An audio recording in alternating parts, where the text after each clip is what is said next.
Electromagnetics is one of the most difficult classes that students would take in their undergraduate degree. One of the reasons that it's very challenging is because it includes very difficult math as well as relatively high-level physics concepts, and blending them together for perhaps the first time in a student's degree. What you're essentially asking the students is to learn two complicated things at the same time. We tried to do with the way that we were doing revisions to the electromagnetics course here at VCU was to try to remove one of the impediments in essentially trying to make the physics, which they know, more innately relatable.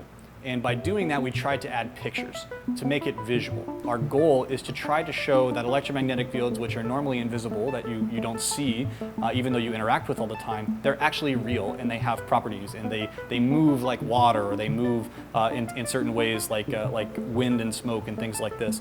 So they can be relatable, you can understand them, and the math is just simply the most straightforward way to describe that. By trying to disconnect these topics from each other and allow the fields to be relatable, to be visual, to be interacted with.